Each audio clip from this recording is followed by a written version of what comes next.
리은미 동무, 따님 박지연 양이 아주 잘 자랐더군요. 생각 잘하시오. 박성철의 손이 떨렸습니다. 녹슨 자물쇠를 망치로 부수고 상자를 열었을 때 그 안에서 나온 사진 한 장이 그의 숨을 먹게 했습니다. 짧은 머리에 무표정한 얼굴, 20대 중반쯤 되어 보이는 젊은 여자가 낡은 건물 앞에 서 있었고 그 얼굴은 낯설면서도 이상하게 익숙했습니다. 아니, 익숙한 정도가 아니었습니다. 성철은 이 얼굴을 알고 있었습니다. 매일 아침 함께 일어나고 매일 저녁 마주 앉아 밥을 먹는 그 사람이었습니다. 사진을 뒤집는 순간 희미하게 적힌 글씨가 보였습니다. 1994, 7, 평양. 평양이라는 두 글자가 성철의 가슴을 얼어붙게 만들었습니다.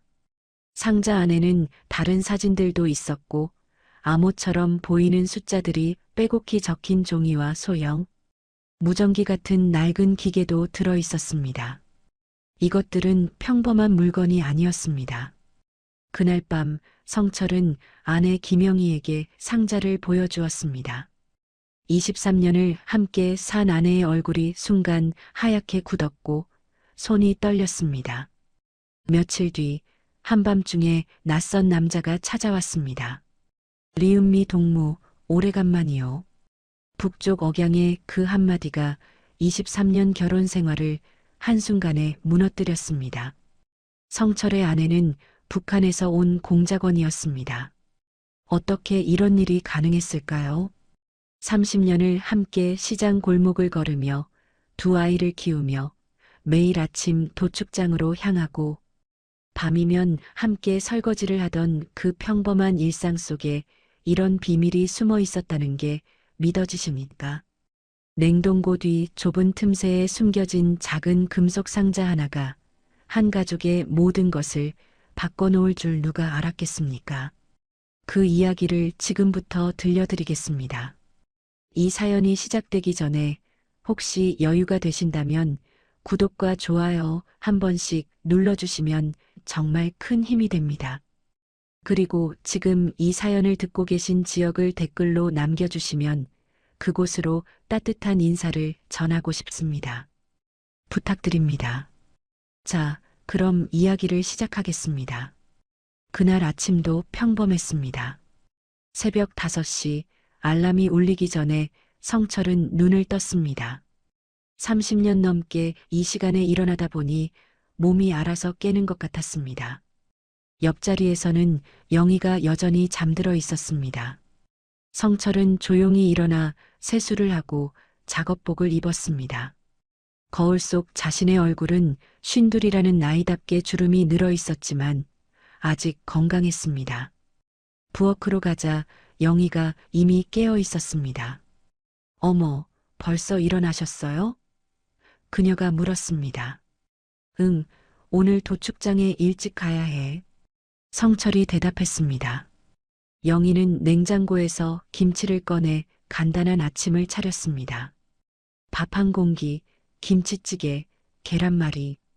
23년 동안 매일 아침 먹던 그 평범한 식단이었습니다. 날씨가 추워졌네요. 옷 따뜻하게 입고 가세요. 영희가 성철의 점퍼를 건네주었습니다. 알았어. 당신도 가게 나올 때 따뜻하게 입고. 성철이 대답했습니다. 이런 대화가 몇천 번은 오갔을 것입니다. 지루하다고 생각한 적은 없었습니다. 오히려 이 평범함이 행복이었습니다. 트럭을 몰고 도축장으로 향하는 길, 아직 어두운 새벽거리에는 사람이 거의 없었습니다. 성철은 라디오를 켰고 뉴스가 흘러나왔습니다. 경제 이야기, 정치 이야기, 날씨 이야기. 세상이 어떻게 돌아가든 성철에게는 큰 상관이 없었습니다. 그저 오늘도 고기를 잘 팔고 저녁에 가족과 함께 밥을 먹으면 그만이었습니다. 도축장에서 고기를 받아 가게로 돌아온 건 오전 9시였습니다. 재래시장은 벌써 사람들로 붐볐습니다. 사장님, 오늘 삼겹살 좀 주세요. 돼지갈비 2kg요. 손님들의 목소리가 겹쳤습니다. 성철은 능숙하게 칼을 들고 고기를 썰었습니다. 옆에서는 영희가 계산을 하고 포장을 했습니다. 사장님 내외는 정말 잘 어울리세요. 몇 년째 부부야? 단골 손님이 물었습니다. 23 해째요. 성철이 웃으며 대답했습니다. 와, 23해. 오래 사셨네. 비결이 뭐예요? 손님이 다시 물었습니다. 성철은 영희를 쳐다봤습니다. 영희도 성철을 보며 살짝 미소를 지었습니다. 비결이랄 것도 없어요. 그냥 서로 믿고 사는 거죠. 정오가 되자 영희가 뒷방에서 점심을 가져왔습니다. 김치찌개와 밥이었습니다. 오늘따라 손님이 많네요. 영희가 말했습니다. 그러게. 추워지니까 고기 찾는 사람이 많아. 성철이 대답했습니다. 두 사람은 작은 테이블에 마주 앉아 밥을 먹었습니다. 밖에서는 여전히 손님들의 목소리가 들렸지만 이 짧은 시간만큼은 둘만의 시간이었습니다. 지연이 요즘 취업 준비 어떻게 돼가? 성철이 물었습니다. 글쎄요. 어제 전화했는데 서류 넣었다고 하더라고요. 영희가 대답했습니다. 준호는? 걔는 공부한다고 도서관 간다고 했어요. 평범한 가족 이야기였습니다. 딸은 대학 졸업을 앞두고 취업을 준비하고 아들은 고등학생으로 열심히 공부하고 부부는 가게를 운영하는 평범한 가정이었습니다. 오후 3시쯤 손님이 뜸해지자 성철은 담배를 피우러 밖으로 나갔습니다. 시장 골목은 여전히 활기찼습니다. 떡집, 채소가게, 생선가게. 30년을 이 골목에서 장사하며 성철은 모든 상인들과 친해졌습니다. 성철이 형? 옆 가게 사장이 손을 흔들었습니다. 오늘 장사 잘 돼? 성철이 물었습니다. 그럭저럭이지. 형은? 나도 그래. 그때였습니다. 가게 안에서 영희의 비명이 들렸습니다. 여보. 성철은 황급히 담배를 버리고 뛰어들어갔습니다. 영희가 냉동고 앞에서 넘어져 있었습니다. 괜찮아? 어디 다쳤어? 성철이 영희를 부축했습니다. 아니에요. 그냥 깜짝 놀라서. 영희가 떨리는 목소리로 말했습니다. 냉동고가 갑자기 멈췄어요. 소리가 나더니 완전히 꺼졌어요. 영희가 설명했습니다. 성철은 냉동고를 확인했습니다. 정말로 작동이 멈춰 있었습니다. 이 냉동고는 20년 넘게 쓴 것이었고 언젠가는 고장날 줄 알았지만 하필 오늘이었습니다.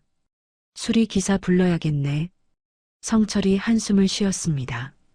1시간 뒤 수리기사가 도착했습니다.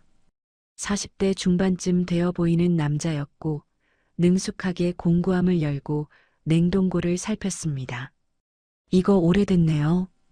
부품이 다 낡았어요. 기사가 말했습니다. 고칠 수 있어요? 성철이 물었습니다.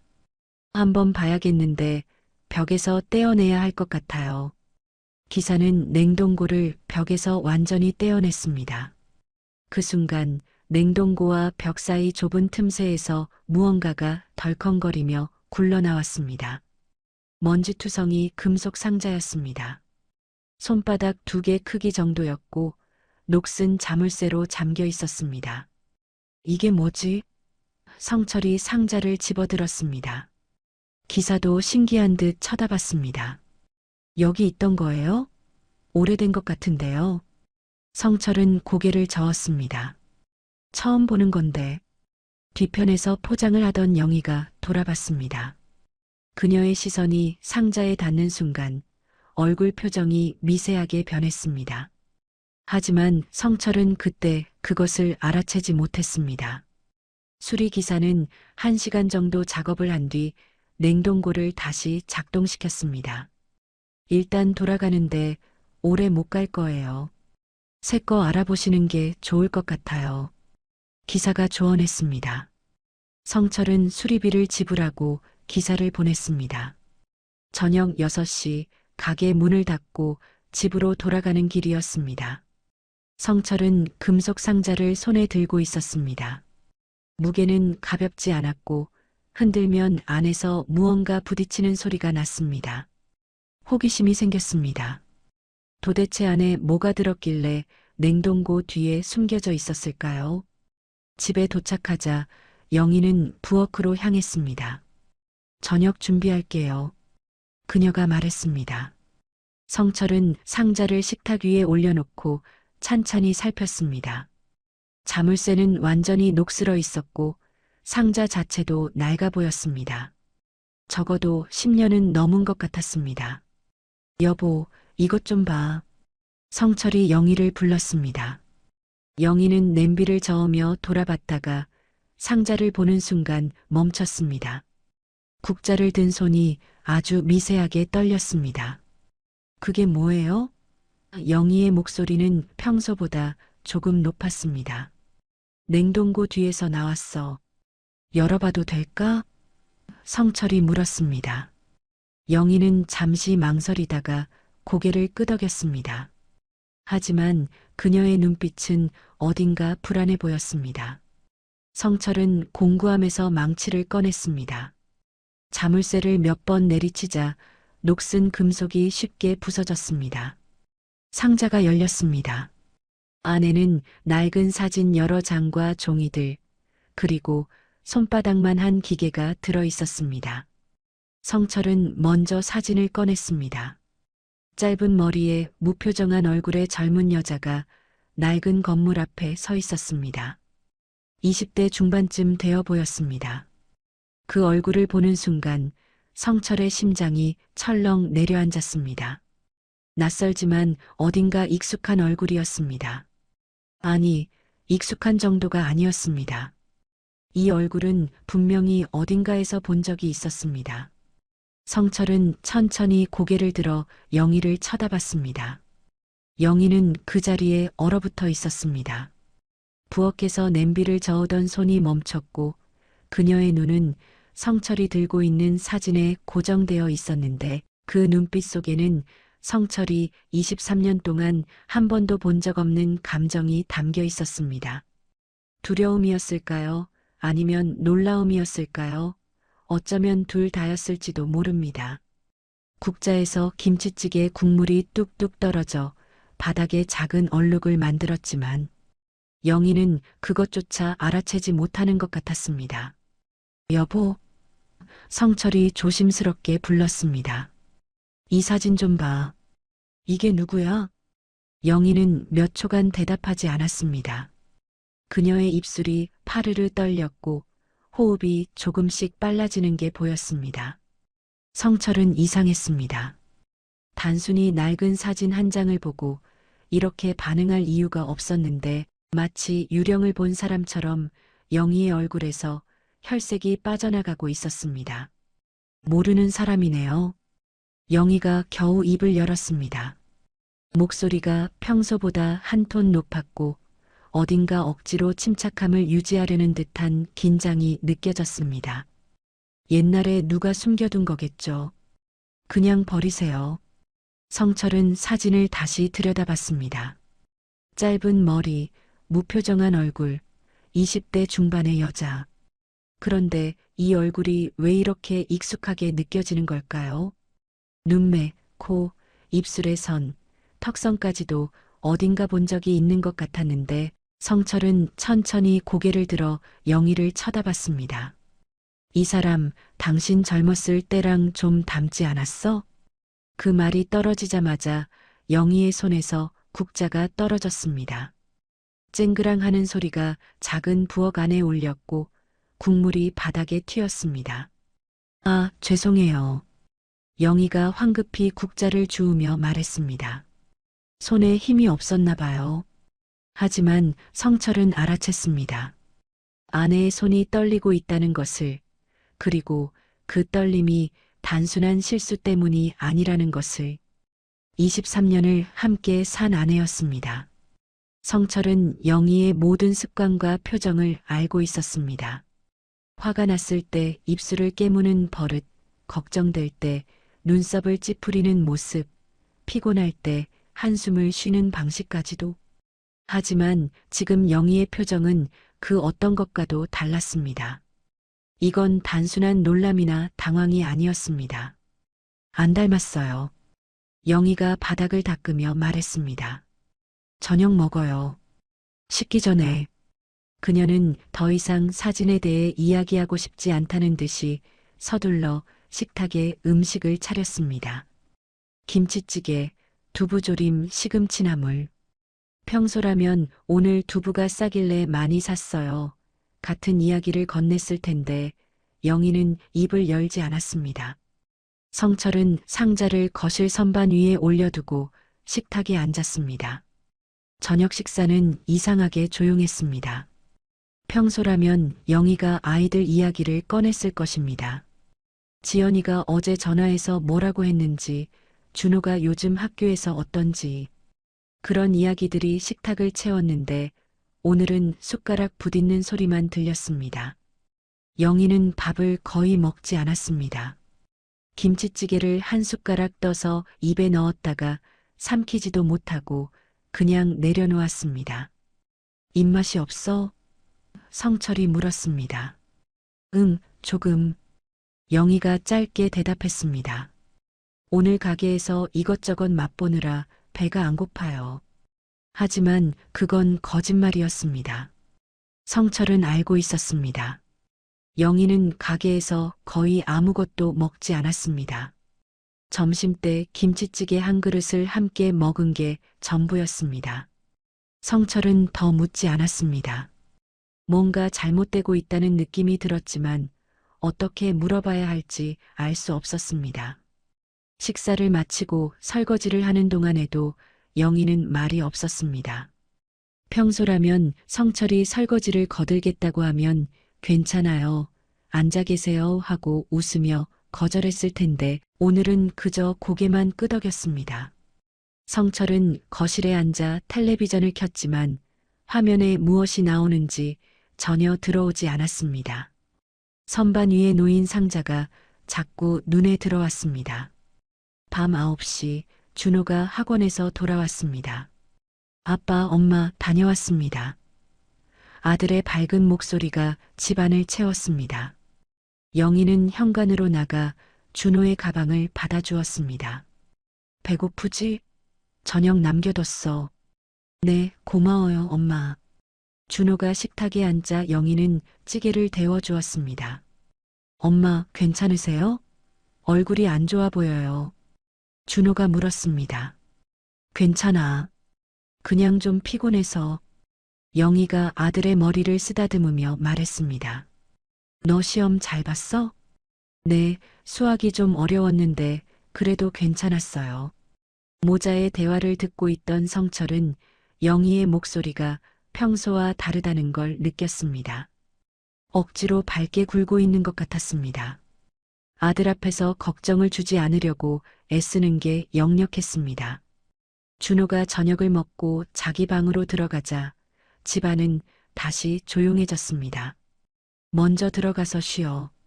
성철이 말했습니다. 내가 정리할게.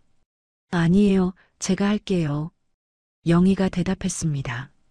하지만 그녀의 손놀림은 평소보다 느렸고 자꾸 멍하니 한 곳을 바라보곤 했습니다. 성철은 거실에서 그런 아내를 지켜봤습니다.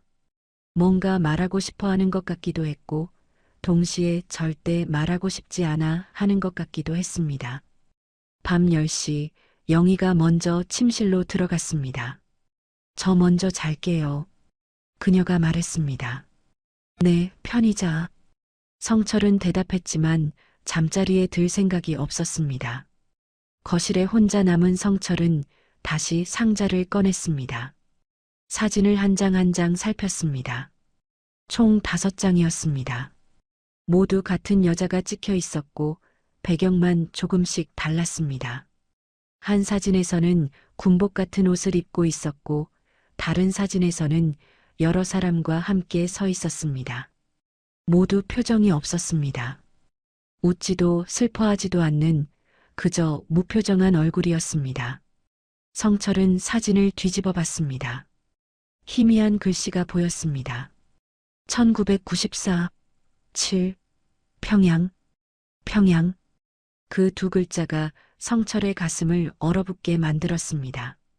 1994년이면 지금으로부터 32년 전이었습니다.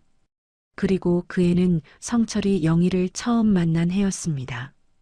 기억이 떠올랐습니다. 재래시장 떡집에서 일하던 영희. 그녀는 말이 적었지만 일은 성실했고 손님들에게는 늘 정중했습니다.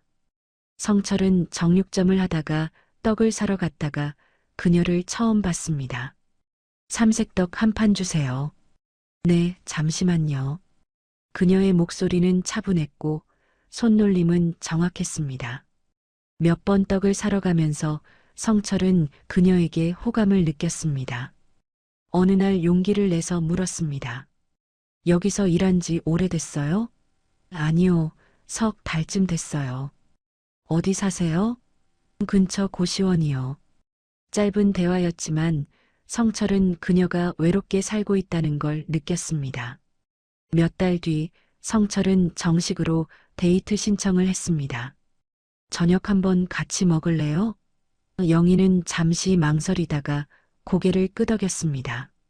데이트는 어색했지만 따뜻했습니다. 영희는 자신에 대해 많이 이야기하지 않았습니다. 가족은요? 성철이 물었을 때 그녀는 일찍 돌아가셨어요. 천의 고아예요라고 짧게 대답했습니다. 그때 성철은 의심하지 않았습니다. 오히려 불쌍하다고 생각했습니다. 가족 없이 혼자 살아가는 젊은 여자. 그녀에게 따뜻한 가정을 만들어주고 싶었습니다. 6개월 뒤 성철은 청혼했습니다. 나랑 결혼해 줄래요? 행복하게 해줄게요. 영희는 눈물을 흘리며 고개를 끄덕였습니다. 하지만 지금 이 사진을 보니 모든 게 이상했습니다. 1994년 7월이면 영희가 떡집에서 일하던 바로 그 시기였습니다. 그리고 평양이라는 글씨. 성철의 손이 떨렸습니다. 상자 안에는 종이도 있었습니다. 암호처럼 보이는 숫자와 기호가 빼곡히 적혀 있었습니다. 1994572로 서울 목표 접선. 성철은 숨이 막혔습니다. 목표 접선이라니 이게 무슨 뜻입니까? 그리고 소형 무전기 같은 기계. 낡았지만 어딘가 군용처럼 보였습니다. 성철은 상자를 다시 닫았습니다. 심장이 빠르게 뛰었고 손에서 땀이 났습니다.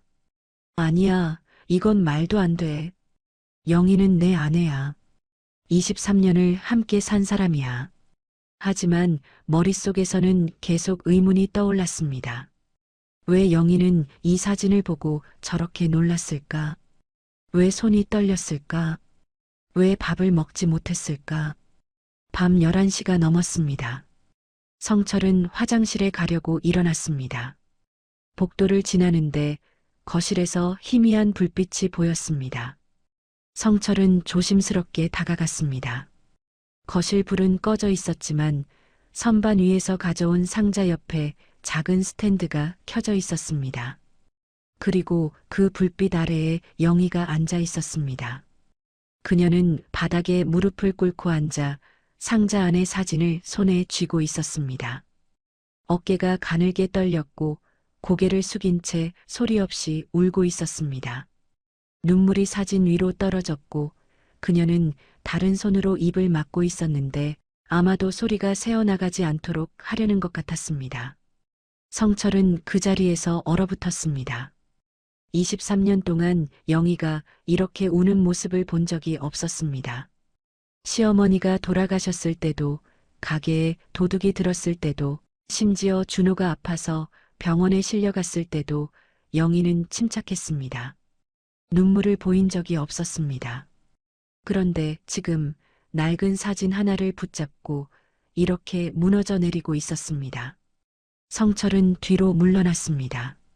발소리가 나지 않도록 조심하면서 그리고 다시 침실로 돌아왔습니다. 침대에 누웠지만 잠이 올 리 없었습니다. 천장을 바라보며 성철은 생각했습니다. 도대체 내 아내는 누구인가? 그 질문이 성철의 머릿속에서 밤새 맴돌았습니다. 침대에 누워 천장을 바라보는 동안 옆에서는 영희의 고른 숨소리가 들렸지만 성철은 그것이 진짜 잠든 숨소리인지 확신할 수 없었습니다. 어쩌면 영희도 깨어 있는데 잠든 척하고 있는 건 아닐까, 그런 생각이 들자 성철은 더욱 잠을 이룰 수가 없었습니다. 새벽 4시쯤 되어서야 겨우 눈을 붙였는데 1시간도 채 안 되어 알람이 울렸습니다. 평소라면 영희가 먼저 일어나 아침 준비를 하고 있었을 텐데 오늘은 침대에 그대로 누워 있었습니다. 여보, 먼저 갈게. 천천히 나와. 성철이 조용히 말했습니다. 영희는 눈을 뜨지 않고 작게 대답했습니다. 네, 조심히 가세요. 목소리가 쉬어 있었습니다. 성철은 세수도 대충 하고 작업복을 입었습니다. 거울 속 자신의 얼굴은 수척해 보였고 눈 밑에 다크서클이 짙게 드리워져 있었습니다. 부엌에서 물 한 잔을 마시고 현관으로 향하는데 거실 선반 위에 놓인 상자가 눈에 들어왔습니다.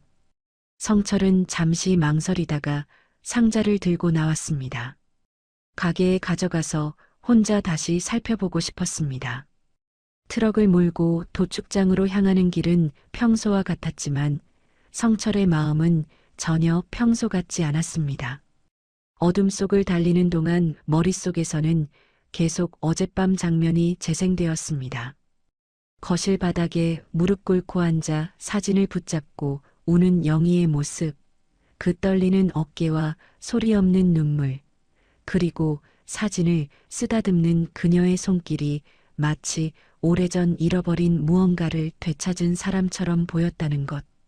도축장에서 고기를 받아 가게로 돌아온 성철은 평소보다 일찍 도착했습니다. 아직 시장 골목에는 사람이 거의 없었고 가게 셔터를 올리는 소리만 여기저기서 들렸습니다. 성철은 뒷방으로 들어가 문을 닫았습니다. 그리고 상자를 책상 위에 올려놓고 천천히 열었습니다. 먼저 사진부터 다시 꺼냈습니다. 총 5장. 하나하나 자세히 들여다봤습니다. 첫 번째 사진은 어제 본 것으로 낡은 건물 앞에 서 있는 젊은 여자의 모습이었습니다. 두 번째 사진에서는 같은 여자가 군복 같은 옷을 입고 있었습니다.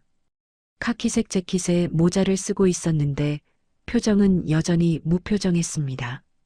세 번째 사진은 여러 사람과 함께 찍은 단체 사진이었습니다. 모두 비슷한 옷을 입고 있었고 배경에는 큰 건물이 보였습니다.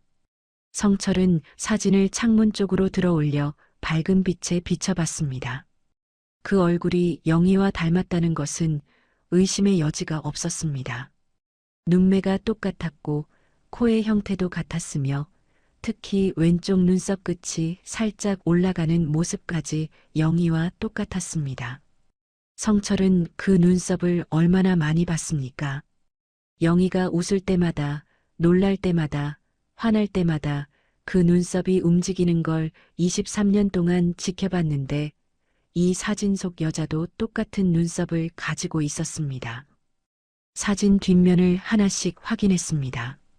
첫 번째는 1994, 7, 평양, 두 번째는 1994, 3, 훈련소, 세 번째는 1993, 12, 졸업.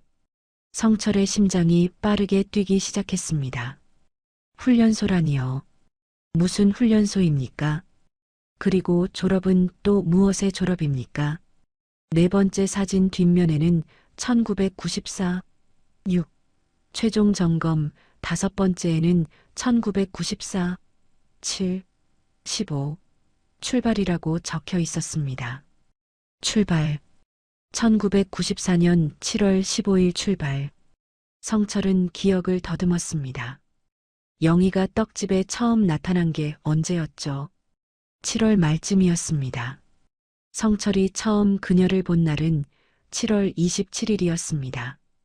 왜냐하면 그날이 휴전일이라 시장에 사람이 많았고 떡을 사려고 갔다가 새로 온 점원이 영이었기 때문입니다.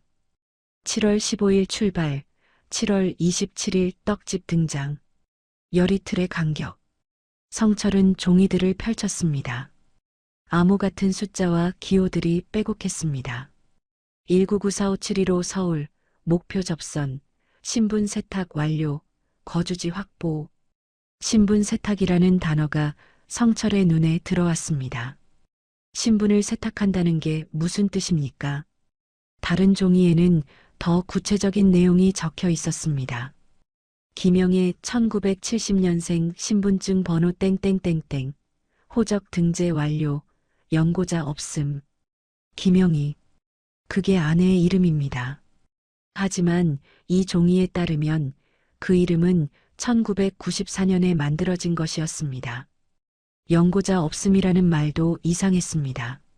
성철이 영희와 결혼할 때 그녀는 부모님이 일찍 돌아가셔서 친척 손에 자랐는데 그 친척들과도 연락이 끊겼다고 말했습니다. 호적도 복잡한 사정이 있다고 했고 혼인신고할 때 여러 서류 작업이 필요했습니다. 당시 성철은 불쌍한 사람이구나 하고 생각했을 뿐 의심하지 않았습니다. 소형 무전기를 들어 올렸습니다. 생각보다 무거웠고 낡았지만 견고해 보였습니다. 윗부분에는 작은 다이얼이 있었고 옆면에는 한글이 아닌 다른 글자로 뭔가 새겨져 있었습니다. 성철은 한자를 잘 읽지 못했지만 이건 한자도 아닌 것 같았습니다. 어쩌면 북한에서 쓰는 글자일지도 모른다는 생각이 들었습니다. 성철은 책상에 기대어 앉았습니다. 다리에 힘이 풀렸습니다. 이 모든 증거가 한 가지 결론을 가리키고 있었습니다. 영희는 1994년 7월에 북한에서 남쪽으로 내려왔고 가짜 신분을 만들어 서울에 정착했으며 그 신분이 바로 김영희였다는 것. 그렇다면 영희의 진짜 이름은 무엇입니까? 그녀는 왜 내려왔습니까? 무슨 목적이었습니까? 성철의 머릿속에서 지난 23년이 빠르게 지나갔습니다. 첫 만남, 첫 데이트, 프러포즈, 결혼식. 영희는 결혼식 때 눈물을 많이 흘렸습니다. 이렇게 행복한 날이 올 줄 몰랐어요. 그녀가 말했습니다. 그때 그 눈물은 진짜였을까요? 아니면 연기였을까요? 지연이를 낳았을 때 영희는 아이를 품에 안고 한참을 울었습니다. 내가 엄마가 되다니 믿기지 않아요. 그때 그 감정도 거짓이었을까요? 준호를 낳았을 때도 마찬가지였습니다. 영희는 아들을 보며 이 아이가 건강하게 자라길 바래요. 전쟁 없는 세상에서 평화롭게라고 말했습니다. 이상한 말이었습니다. 전쟁 없는 세상이라니 이미 전쟁은 끝난 지 오래였는데. 하지만 당시 성철은 그냥 평화를 바라는 거겠지 하고 넘겼습니다. 지금 생각해보니 그 말은 북한에서 자란 사람이 할 법한 말이었습니다. 또 다른 기억들이 떠올랐습니다. 영희는 처음 몇 년간 말투가 조금 어색했습니다. 어떤 단어를 쓸 때 다른 사람들과 다른 표현을 썼고 억양도 살짝 달랐습니다. 이게 맛있네요. 대신 이게 좋네요 라고 말하거나 고맙습니다. 대신 감사합니다를 더 자주 썼습니다. 하지만 시간이 지나면서 그런 어색함은 사라졌고 성철은 그저 지역 사투리가 있었나 보다 정도로 생각했습니다. 그리고 영희는 과거에 대해 거의 이야기하지 않았습니다. 어린 시절 이야기를 물어보면 별로 기억이 안 나요 하고 넘겼고 가족 이야기를 하면 슬픈 표정을 지으며 화제를 돌렸습니다. 친구 이야기도 없었습니다. 성철의 친구들이 놀러 오면 영희는 친절하게 대했지만 자신의 친구를 초대한 적은 한 번도 없었습니다. 친구가 없어요? 성철이 물은 적이 있습니다. 있긴 한데 다들 멀리 살아서요. 영희가 대답했습니다. 성철은 고개를 흔들었습니다. 이 모든 것이 계획된 거였을까요? 신분을 만들고 떡집에 취직하고 성철을 만나고 결혼하고 아이를 낳고 모든 게 임무의 일부였을까요? 하지만 그렇다면 왜 23년 동안 아무 일도 일어나지 않았습니까? 만약 영희가 정말 북한 공작원이었다면 뭔가 활동을 했어야 하는 거 아닙니까? 문득 성철은 생각했습니다. 이 상자가 냉동고 뒤에 숨겨진 건 언제쯤일까요? 냉동고는 23년 전 장인어른에게 물려받은 것입니다. 아니, 정확히는 영희가 제 아버지가 하시던 가게예요라고 말한 그 정육점과 함께 받은 것입니다. 그런데 그 장인어른은 실제로 존재했을까요? 성철은 한 번도 만난 적이 없습니다. 결혼하고 1년 만에 심장마비로 돌아가셨다고 들었는데 장례식도 영희가 혼자 치렀습니다. 제가 알아서 할게요. 당신은 가게 지키고 있어요. 영희가 그렇게 말했습니다. 성철은 소름이 돋았습니다. 어쩌면 그 장인어른도 정육점도 모든 것이 누군가 만들어 놓은 설정이었을지도 모릅니다. 영희가 남쪽에 안착할 수 있도록, 신분을 숨길 수 있도록, 의심받지 않을 수 있도록 준비된 무대였을지도 모릅니다. 그리고 성철은 그 무대 위에서 23년을 살아온 것입니다. 가게 문이 열리는 소리가 들렸습니다. 사장님 계세요? 단골 손님의 목소리였습니다. 성철은 황급히 상자를 서랍 안에 숨기고 밖으로 나갔습니다. 네, 여기 있습니다. 뭘 드릴까요? 돼지고기 앞다리 1kg요. 손님이 말했습니다.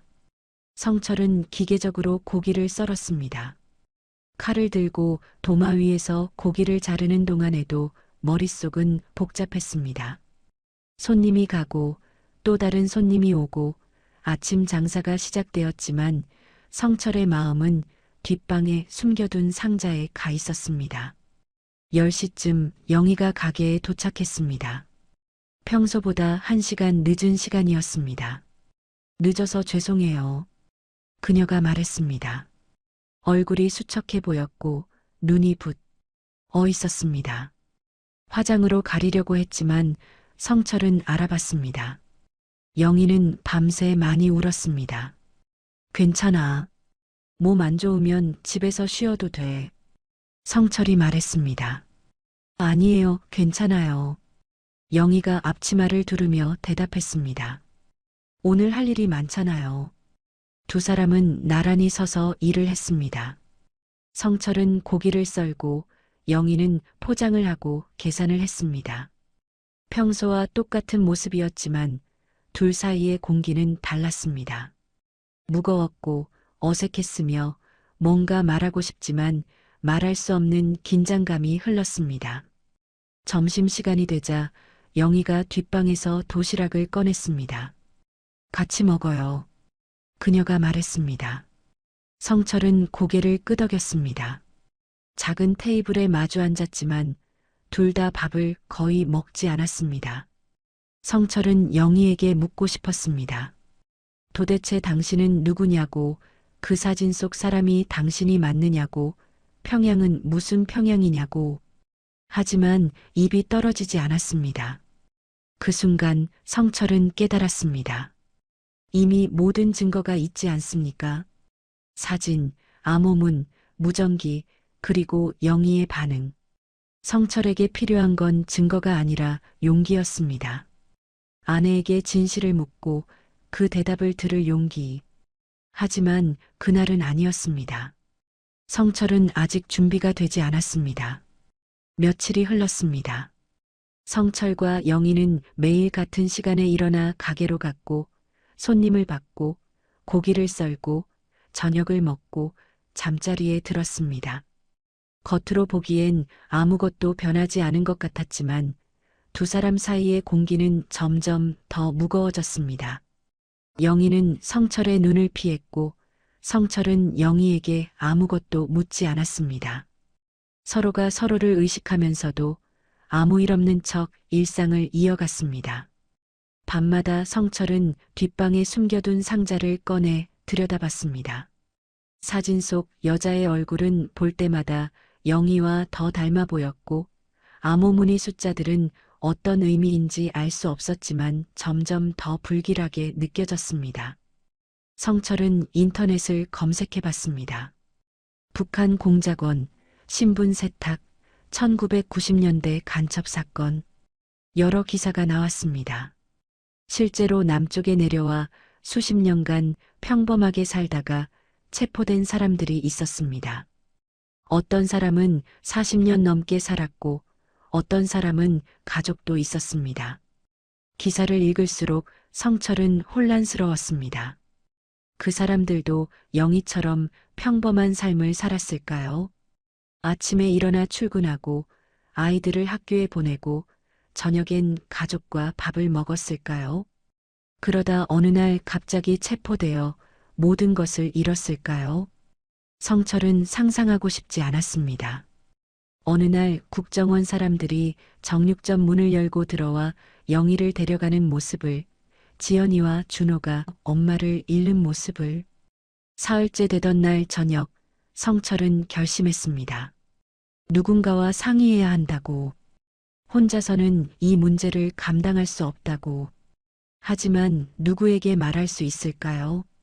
경찰에 신고할 수도 없고 친구들에게 말하기에는 너무 위험했습니다. 자칫하면 영희만 위험해지는 게 아니라 가족 전체가 무너질 수 있었습니다. 그때 성철은 장민국을 떠올렸습니다. 정육점의 오랜 단골이자 과거에 국정원에서 일했다는 그 사람. 민국이라면 이런 상황에서 어떻게 해야 할지 조언을 줄 수 있을 것 같았습니다. 적어도 성철보다는 이런 일에 대해 더 잘 알 테니까요. 나흘째 오후 민국이 가게에 들어왔습니다.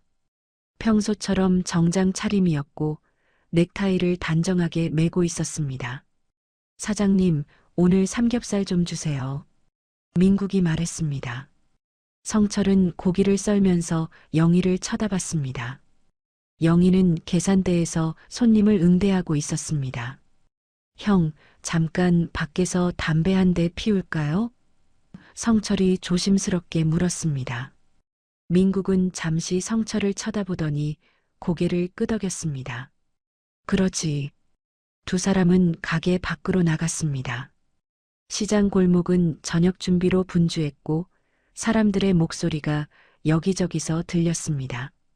성철은 담배를 꺼내 불을 붙였습니다. 손이 떨렸습니다. 무슨 일 있어? 민국이 먼저 물었습니다. 얼굴이 안 좋아 보이는데. 성철은 담배 연기를 길게 내뱉으며 말문을 열었습니다. 형, 예전에 국정원 다녔다고 했잖아요. 북한 쪽 일도 했고. 응, 그랬지. 근데 그게 왜? 그쪽 일이 어떤 건지 궁금해서요. 성철이 조심스럽게 말했습니다. 요즘 뉴스 보니까 간첩 잡았다는 얘기도 나오고 하더라고요. 민국은 담배를 피우며 성철을 빤히 쳐다봤습니다.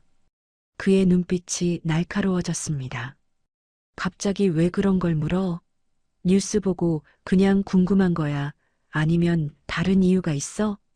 성철은 잠시 망설였습니다. 너무 직접적으로 물으면 의심받을 것 같았습니다. 아니, 그냥요. 만약에 말이에요. 만약에 누가 오래전에 북에서 내려왔는데 지금은 완전히 평범하게 산다면 어떻게 되는 거예요? 법적으로. 민국의 표정이 심각해졌습니다. 왜 갑자기 그런 질문을 해? 혹시 내가 아는 사람 중에 그런 사람이 있어? 아니에요. 그냥 궁금해서요. 성철이 황급히 부인했습니다. TV에서 그런 거 보면 신기하잖아요. 수십 년을 숨어 살다가 잡히는 사람들. 민국은 한참 성철을 쳐다보다가 천천히 말했습니다. 법적으로는 처벌 대상이지. 국가보안법 위반이니까. 북한에서 파견된 공작원이었다면 설령 활동을 안 했어도 불법 입국 자체가 범죄야. 근데 자수하면 형량이 많이 줄어. 특히 오래 활동 안 했으면 집행유예도 가능하고 성철의 가슴이 두근거렸습니다. 자수하면 가족은 어떻게 돼요? 만약 그 사람이 결혼도 하고 아이도 낳았다면. 민국은 담배를 버리고 새 담배를 꺼냈습니다. 가족은 보호받아. 물론 처음엔 조사받겠지만 가족이 아무것도 몰랐다면 처벌받지 않아. 오히려 자수한 경우에는 국가에서 보호 프로그램도 제공해. 근데 문제는 그게 아니야. 그럼 뭐가 문제예요? 민국은 성철의 눈을 똑바로 쳐다봤습니다. 문제는 북쪽에서 다시 연락이 오는 경우야. 옛날 공작원들을 재활용하려고 하거든. 북쪽에서. 한번 공작원이었던 사람은 평생 그 꼬리표가 따라다녀. 10년, 20년 조용히 살다가도 어느 날 갑자기 연락이 올 수 있어. 성철의 등에 식은땀이 흘렀습니다. 연락이 오면 어떻게 돼요? 협박하지. 가족을 인질 삼아서. 북쪽에 남은 가족이 있으면 그쪽을 위협하고 없으면 남쪽에서 만든 가족을 위협해. 너 지금 잘 살고 있지? 아이들도 있고 생활도 안정되어 있지? 이걸 다 지키고 싶으면 우리 말을 들어라. 이렇게 나오는 거야. 민국의 목소리가 낮아졌습니다. 그때부터가 진짜 지옥이야. 거부하면 신고당하고 따르면 범죄자가 되고 어느 쪽을 선택해도 파멸이야. 성철은 손이 떨려서 담배를 제대로 들 수조차 없었습니다. 민국의 말이 너무나 구체적이어서 마치 실제로 일어날 일을 예언하는 것 같았습니다. 그럼 어떻게 해야 해요? 그런 상황에 처한 사람이 있다면 빨리 자수하는 게 최선이야. 민국이 단호하게 말했습니다. 협박받기 전에 일단 자수해서 국가의 보호를 받으면 북쪽에서 뭘 하든 법적으로 대응할 수 있어. 근데 협박에 굴복해서 뭔가 하기 시작하면 그때는 돌이킬 수 없어. 공범이 되는 거니까. 성철은 숨을 깊게 들이마셨습니다. 형은 그런 사람들 많이 봤어요? 봤지. 몇 명은 잘 자수해서 새 삶을 살았고 몇 명은 끝까지 숨다가 체포되었어. 그리고 몇 명은 민국이 잠시 말을 멈췄습니다. 협박에 못 이겨서 범죄를 저지르다 걸렸어. 그 사람들이 제일 불쌍해. 본인도 피해자인데 가해자가 되어버리니까. 두 사람은 한동안 말없이 담배를 피웠습니다. 시장 골목의 소음이 멀게 들렸고 저녁 하늘이 점점 어두워지고 있었습니다. 성철은 머릿속이 복잡했습니다.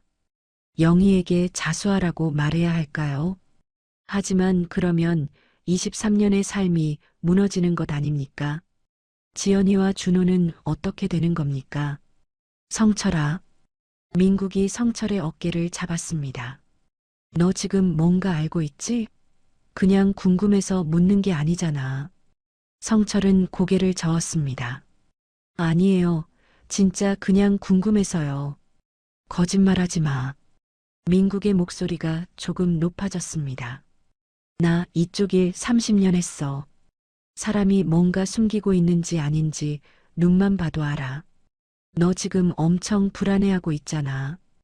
혹시 내 주변에 아니면 내가 아는 사람 중에 그런 사람이 있어? 성철은 대답하지 못했습니다. 입을 열려고 했지만 목소리가 나오지 않았습니다. 민국은 한숨을 쉬었습니다. 얘기하기 싫으면 안 해도 돼. 근데 하나만 약속해. 만약 내가 정말로 그런 상황에 처하면 혼자 해결하려고 하지 마. 반드시 나한테 연락해. 알았지? 네, 알겠습니다. 성철이 겨우 대답했습니다. 그리고 하나 더. 민국이 성철을 똑바로 쳐다보며 말했습니다. 만약 그 사람이 가족이라면, 진짜 가족이라면 그 사람을 지키는 방법은 숨기는 게 아니야. 진실을 마주하고 법적으로 해결하는 거야. 숨기면 숨길수록 나중에 더 큰 대가를 치르게 돼. 그건 내가 30년 동안 수없이 봐온 일이야. 성철은 고개를 끄덕였습니다. 민국은 성철의 어깨를 한 번 더 두드리고 가게 안으로 들어갔습니다. 성철은 혼자 남아 담배를 끝까지 피웠습니다. 손이 여전히 떨렸고 가슴속에서는 불안이 소용돌이쳤습니다. 가게 안으로 돌아가자 영희가 포장을 하고 있었습니다. 그녀는 성철을 보며 물었습니다. 무슨 이야기 그렇게 길게 하셨어요? 별거 아니야. 그냥 요즘 뉴스 이야기. 성철이 대답했습니다. 영희는 더 묻지 않았습니다. 하지만 그녀의 눈빛에서 성철은 알 수 있었습니다. 영희도 불안해하고 있다는 것을, 무언가가 곧 터질 것 같다는 것을. 두 사람은 서로를 보면서도 진실에 대해서는 한마디도 하지 못했습니다. 그날 밤 집으로 돌아가는 길에 성철은 계속 생각했습니다. 민국의 말이 머릿속에서 맴돌았습니다. 협박받기 전에 자수하는 게 최선이야. 하지만 영희는 이미 23년 동안 자수하지 않았습니다. 왜일까요? 무서워서였을까요? 아니면 이 삶을 지키고 싶어서였을까요? 아파트 주차장에 차를 세우고 엘리베이터를 기다리는 동안 성철은 문득 깨달았습니다. 자신이 두려워하는 건 영희가 북한 공작원이었다는 사실이 아니라 이 평범한 일상이 무너지는 것이라는 걸. 23년 동안 쌓아온 이 삶, 매일 아침 함께 일어나고 가게로 가고 저녁을 먹는 이 일상, 그것이 가짜였다는 게 받아들여지지 않는 것이었습니다. 엘리베이터 문이 열렸습니다. 성철은 12층 버튼을 눌렀습니다. 올라가는 동안 거울에 비친 자신의 얼굴을 봤습니다. 수척하고 피곤하고 두려움으로 가득한 얼굴이었습니다. 문이 열리고 복도를 걸어 집 앞에 섰을 때 성철은 결심했습니다. 더 이상 미룰 수 없다고. 오늘 밤 영희에게 물어봐야 한다고. 현관문을 열자 집안은 조용했습니다. 거실 불은 켜져 있었고 부엌에서는 설거지 소리가 들렸습니다. 성철은 신발을 벗고 안으로 들어갔습니다. 영희가 부엌에서 나왔습니다. 왔어요? 저녁 먹을래요? 평범한 질문이었습니다. 하지만 성철의 귀에는 그 목소리가 낯설게 들렸습니다. 응, 먹을게. 성철이 대답했습니다. 식탁에 앉자 영희가 밥과 반찬을 차려냈습니다. 김치찌개, 계란말이, 시금치나물. 23년 동안 수없이 먹었던 그 음식들이었지만 오늘은 목으로 넘어가지 않았습니다. 준호가 방에서 나와 아빠 왔어요? 하고 인사했습니다. 응, 공부 잘하고 있어? 네, 수학 문제 풀고 있어요. 아들은 다시 방으로 들어갔습니다. 저녁을 먹는 동안 두 사람은 거의 말이 없었습니다. 숟가락이 그릇에 부딪히는 소리만 작게 들렸고 시계 초침 소리가 유난히 크게 느껴졌습니다. 성철은 밥을 억지로 입에 넣었지만 씹을 때마다 모래를 씹는 것 같았습니다. 영희도 마찬가지였습니다. 그녀는 젓가락으로 반찬만 이리저리 옮길 뿐 거의 먹지 않았습니다. 맛이 없어? 성철이 물었습니다. 아니에요, 괜찮아요. 영희가 대답했지만 목소리에 힘이 없었습니다. 식사를 마치고 영희가 설거지를 하는 동안 성철은 거실 소파에 앉아 텔레비전을 켰습니다. 화면에는 뉴스가 나오고 있었지만 아나운서가 무슨 말을 하는지 하나도 들어오지 않았습니다. 성철의 눈은 텔레비전을 향하고 있었지만 머릿속에서는 계속 같은 질문이 반복되었습니다. 어떻게 물어봐야 할까? 뭐라고 말을 꺼내야 할까? 아내가 부인하면 어떻게 하지? 인정하면 그 다음은 어떻게 되는 거지? 9시가 넘자 지연이에게서 전화가 왔습니다. 아빠, 저예요. 응, 지연아. 뭐 하고 있어? 공부하고 있어요. 내일 면접이 있어서요. 그래, 잘하고. 긴장하지 말고. 네, 고마워요, 아빠. 엄마 바꿔주세요. 성철은 전화를 영희에게 건넸습니다. 영희는 딸과 몇 분간 이야기를 나눴습니다. 내일 면접? 떨지 말고 자신 있게 해. 엄마가 응원할게. 그 목소리는 따뜻했고 걱정으로 가득했습니다. 진짜 엄마의 목소리였습니다. 전화를 끊고 영희가 소파에 앉았습니다. 성철과 한 뼘 정도 떨어진 자리였습니다. 평소라면 바로 옆에 붙어 앉았을 텐데 오늘은 거리를 두었습니다. 두 사람은 나란히 앉아 텔레비전을 보았지만 사실 아무도 화면을 보고 있지 않았습니다. 10시가 되자 준호가 방에서 나와 자러 갈게요 하고 인사했습니다. 그래, 편히 자. 성철이 대답했습니다. 아들이 방문을 닫는 소리가 들렸고 집안은 다시 조용해졌습니다. 이제 거실에는 성철과 영희만 남았습니다. 성철은 심호흡을 했습니다. 이제 물어봐야 한다고, 더 이상 미룰 수 없다고 스스로에게 말했습니다. 여보. 성철이 입을 열었습니다. 영희가 고개를 돌렸습니다. 응? 우리 얘기 좀 해야 할 것 같아. 영희의 몸이 미세하게 굳었습니다. 무슨 얘기요? 그녀가 물었습니다. 성철은 일어나서 거실 선반으로 갔습니다. 그리고 상자를 꺼냈습니다. 그 낡은 금속 상자를, 냉동고 뒤에서 나온 그 상자를. 영희는 상자를 보는 순간 얼굴이 하얗게 변했습니다. 아직도 그거 안 버렸어요? 그녀의 목소리가 떨렸습니다. 버릴 수가 없더라고. 성철이 상자를 테이블 위에 올려놓으며 말했습니다. 계속 신경 쓰여서. 그냥 오래된 쓰레기잖아요. 버려요. 영희가 일어서려고 했습니다. 하지만 성철이 그녀의 손목을 잡았습니다. 세게 잡은 건 아니었지만 놓치지 않겠다는 의지가 담겨 있었습니다. 앉아요. 성철의 목소리는 차분했지만 단호했습니다. 우리 제대로 얘기합시다. 영희는 천천히 다시 앉았습니다. 그녀의 손이 떨리고 있었고 입술을 꽉 깨물고 있었습니다. 성철은 상자를 열고 사진을 꺼냈습니다. 5장 모두를 테이블 위에 펼쳤습니다. 무표정한 얼굴의 젊은 여자, 군복을 입은 모습, 단체 사진, 모두 같은 사람이었습니다. 이 사람이 누구예요? 성철이 물었습니다. 영희는 대답하지 않았습니다. 그녀는 사진을 보지 않으려고 고개를 돌렸습니다. 하지만 성철은 포기하지 않았습니다. 당신이잖아요. 이 사람. 성철이 사진을 영희 앞으로 밀었습니다.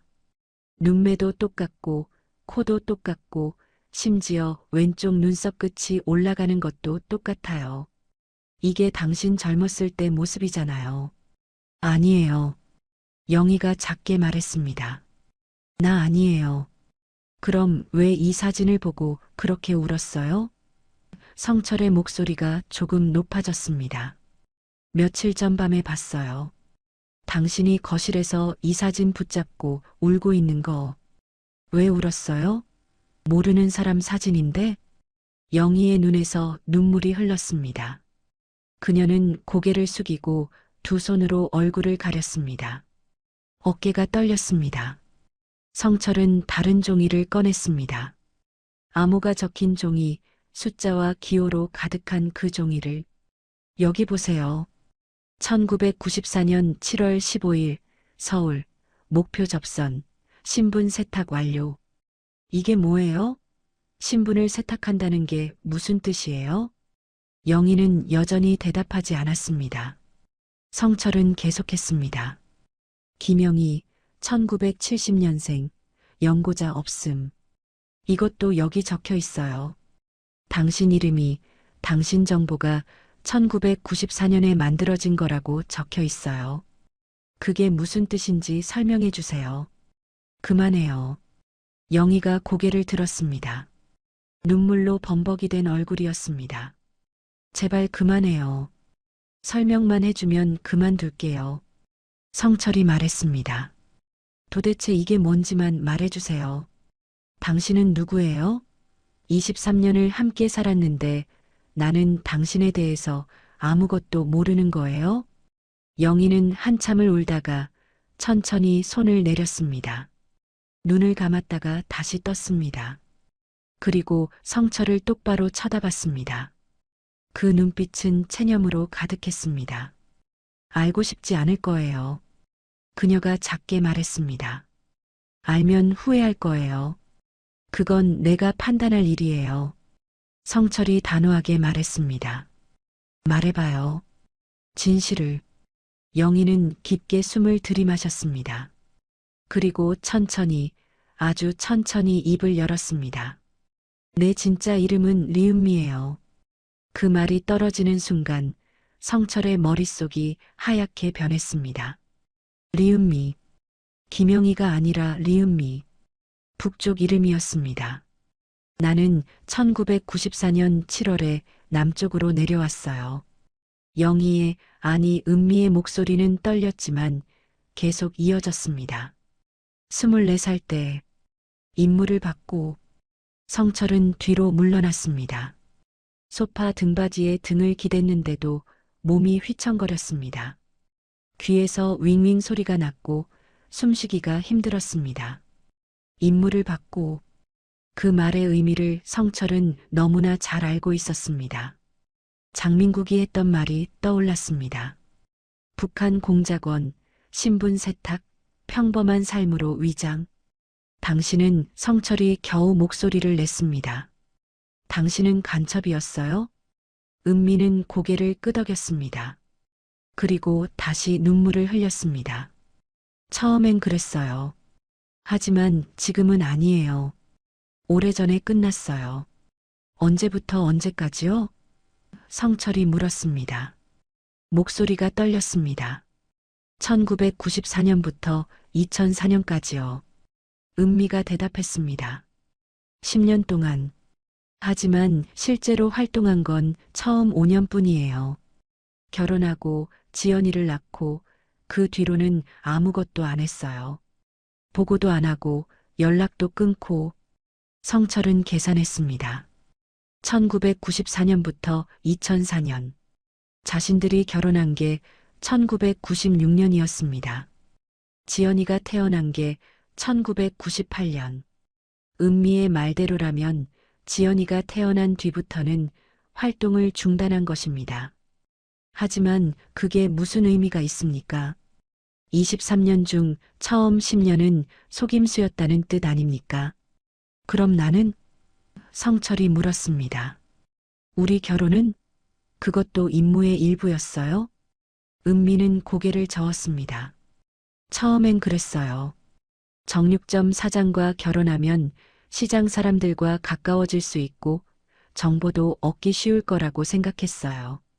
근데 그녀의 목소리가 더욱 떨렸습니다. 근데 당신을 알게 되면서 진짜로 사랑하게 됐어요. 당신은 내가 누군지 묻지 않았어요. 과거를 캐지 않았어요. 그냥 나를 있는 그대로 받아줬어요. 성철은 웃음이 나왔습니다. 비참한 웃음이었습니다. 당연히 안 물어봤죠. 믿었으니까. 당신이 천에 고아라고 했을 때 불쌍하다고 생각했어요. 따뜻한 가정을 만들어주고 싶었어요. 근데 그게 다 거짓말이었네요. 우리 가족은 진짜예요. 은미가 앞으로 다가오며 말했습니다. 내가 당신과 아이들을 사랑하는 건 거짓이 아니에요. 이 23년은 진짜였어요. 내 인생에서 가장 진실한 시간이었어요. 하지만 시작은 거짓이었잖아요. 성철이 소리쳤습니다. 준호가 깰까봐 황급히 목소리를 낮췄습니다. 모든 게 계획이었잖아요. 나를 만난 것도 결혼한 것도 이 모든 게. 은미는 무릎을 꿇었습니다. 성철 앞에 무릎을 꿇고 그의 손을 잡았습니다. 미안해요. 정말 미안해요. 하지만 믿어줘요. 지난 20년은 진짜였어요. 나는 당신의 아내였고 지연이와 준호의 엄마였어요. 그게 내 진짜 정체예요. 성철은 은미의 손을 뿌리쳤습니다. 일어나서 창문 쪽으로 걸어갔습니다. 밖에는 밤하늘이 보였고 아파트 불빛들이 반짝였습니다. 평범한 밤이었습니다. 하지만 성철의 세상은 이미 무너지고 있었습니다. 지금까지 북쪽에서 연락은 없었어요? 성철이 창밖을 보며 물었습니다. 없었어요. 은미가 대답했습니다. 10년 넘게. 아마 나를 포기한 것 같아요. 그 순간 현관문을 두드리는 소리가 들렸습니다. 똑똑똑. 밤 11시가 넘은 시간이었습니다. 누가 이 시간에 찾아온다는 말입니까? 성철과 은미는 서로를 쳐다봤습니다. 은미의 얼굴에서 혈색이 완전히 빠졌습니다. 그녀는 알고 있었습니다. 이 노크가 무엇을 의미하는지. 성철은 천천히 현관으로 걸어갔습니다. 문을 열었습니다. 낯선 남자가 서 있었습니다. 검은 점퍼에 야구 모자를 쓴 40대 중반쯤 되어 보이는 남자였습니다. 그리고 그 남자가 입을 열었습니다. 리은미 동무, 오래간만이요. 그 말투는 낯설었습니다. 억양이 달랐고 발음도 달랐으며 무엇보다 동무라는 호칭이 이 남쪽 땅에서는 들어본 적 없는 단어였습니다. 성철은 본능적으로 알았습니다. 이 남자가 영희와, 아니 은미와 같은 곳에서 온 사람이라는 것을. 남자는 모자를 살짝 올려 얼굴을 드러냈는데 평범해 보였지만 눈빛만은 차갑고 날카로웠습니다. 누구세요? 성철이 물었습니다. 목소리가 떨렸습니다. 남자는 대답 대신 성철을 지나쳐 안을 들여다봤습니다. 거실 소파에 무릎 꿇고 앉아있는 은미가 보였습니다. 그녀는 얼어붙은 듯 움직이지 못하고 있었는데 얼굴은 새하얗게 질려 있었고 입술은 파르르 떨리고 있었습니다. 남자는 만족스러운 듯 고개를 끄덕이고는 성철을 밀치고 안으로 들어왔습니다. 잠깐, 여기가 어디라고. 성철이 남자의 팔을 잡으려 했습니다. 하지만 남자는 재빠르게 몸을 돌려 성철의 손목을 비틀었습니다.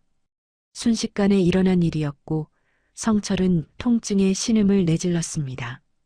조용히 하시오. 남자가 낮은 목소리로 말했습니다. 이웃 사람들 깨우고 싶지 않을 거요. 특히 아드님이 자고 계시지 않소? 그 말에 성철은 얼어붙었습니다. 준호를 어떻게 알고 있습니까? 남자는 성철의 손목을 놓고 현관문을 닫았습니다. 그리고 신발도 벗지 않은 채 거실로 걸어 들어가 소파에 앉았습니다. 마치 자기 집인 양 편하게 다리를 꼬고 팔을 소파 등받이에 올린 채로. 리은미 동무, 23년 동안 편하게 살았구려. 남자가 은미를 보며 말했습니다. 보고도 없이 잠적하다니. 조직이 얼마나 찾았는지 아시오? 은미는 고개를 숙인 채 대답하지 않았습니다. 성철은 남자와 은미 사이에 섰습니다. 당신이 누군지 모르겠지만 지금 당장 나가세요. 안 그러면 경찰 부릅니다. 남자는 웃었습니다. 비웃음이었습니다. 경찰? 좋소. 부르시오. 그럼 내가 경찰한테 말해주지. 이 집 안주인이 북조선에서 파견된 공작원이라고. 1994년에 불법 입국해서 가짜 신분으로 23년을 살았다고. 그럼 당신 가족이 어떻게 되겠소? 성철은 말문이 막혔습니다. 남자의 말이 옳았습니다. 경찰을 부르면 은미가 잡힐 것이고 그렇게 되면 가족 전체가 무너질 것입니다. 남자는 성철의 표정을 보며 만족스러워했습니다. 현명한 분이구려. 앉으시오. 우리 조용히 이야기합시다. 성철은 천천히 은미 옆에 앉았습니다. 은미는 여전히 고개를 들지 못하고 있었고 온몸이 떨리고 있었습니다. 성철은 그녀의 손을 잡았습니다. 손이 얼음장처럼 차가웠습니다.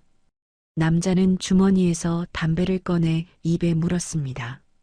담배 피워도 되겠소? 물어보긴 했지만 이미 불을 붙이고 있었습니다. 우리 집에서 담배 피우지 마세요. 성철이 말했습니다. 남자는 담배 연기를 길게 내뿜으며 대답했습니다. 미안하오. 습관이라서. 하지만 담배를 끄지는 않았습니다. 그는 재떨이를 찾다가 없자 바닥에 재를 털었습니다. 성철은 주먹을 쥐었지만 참았습니다. 리은미 동무, 23년 동안 뭘 하고 살았소? 남자가 물었습니다. 조직은 동무를 잊지 않았소. 동무가 여기서 뭘 하고 사는지, 누구랑 결혼했는지, 딸이 어디 대학 다니는지, 아들이 어느 학교 다니는지 다 알고 있소. 은미는 고개를 들었습니다. 눈물이 볼을 타고 흘렀습니다. 제발, 그녀가 떨리는 목소리로 말했습니다. 제발 우리 가족은 놔둬요. 나는 이미 끝난 사람이에요. 돌아갈 생각 없어요. 끝? 동무는 언제 끝났다고 허락받았소? 남자의 목소리가 차갑게 변했습니다. 조직의 명령 없이 활동을 중단하고 연락을 끊고 혼자 여기서 편하게 살았소? 그게 어디 동무 마음대로 할 수 있는 일이오? 10년도 더 됐어요. 왜 이제 와서 나타나요? 은미가 물었습니다.